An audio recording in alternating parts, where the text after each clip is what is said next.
आप लोगों को मैंने जो पिछला 5 फिंगर्स फॉर्मेट बताया था, जैसे कि ये ऐसा रहता था।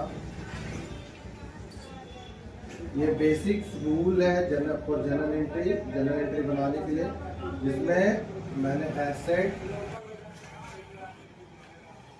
लायबिलिटी, एक्सपेंस एंड इनकम और पीएल, जिसमें से मैंने ये तीनों चीज क्लियर किया था, एसेट, लायबिलिटी, एक्सपेंस।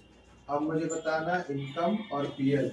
तो जैसे कि मैं एक्सपेंस समझा रहा था, उसमें मैंने ट्रेडिंग पीएल का फॉर्मेट डिफाइन किया था।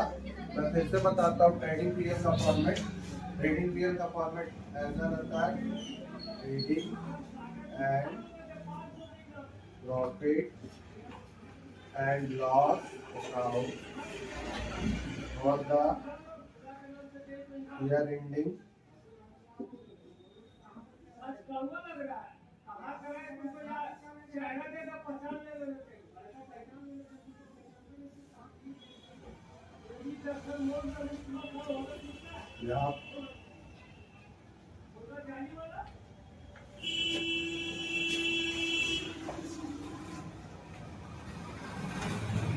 यहाँ पे पार्टिकुलर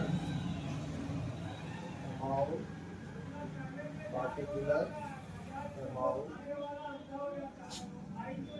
ये यहाँ पे जैसा मैंने पिछले बार बताया था, ये यहाँ पे बीच से कटा हुआ रहता है, यहाँ पे डबल लाइन रहता है, यहाँ पे भी डबल लाइन रहता है, यहाँ पे 2, यहाँ पे 2, यहाँ पे बाई, यहाँ पे बाई। अब मैं ये बताना चाह रहा हूँ कि जैसे यहाँ पे मैंने बताया था कि यहाँ पे भी आप लोगों को दिख रहा होगा कि यहाँ पे 2 कॉलम है। इन दोनों कॉलम का नाम है, इसका नाम है डायरेक्ट इनकम, इसका नाम है इनडायरेक्ट इनकम। डायरेक्ट इनकम किसे कहते हैं?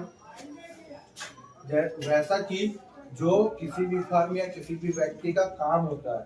जैसे बेसिकली किसी भी फर्म या किसी व्यक्ति का काम क्या होता है? सेल करना।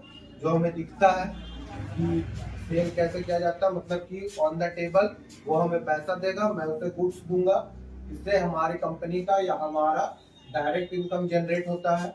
और इनडायरेक्ट इनकम क्या होता है? इनडायरेक्ट इनकम वो होता है जो कंपनी का काम नहीं होता है, लेकिन फिर भी उसमें कंपनी के पास इनकम जनरेट होता है।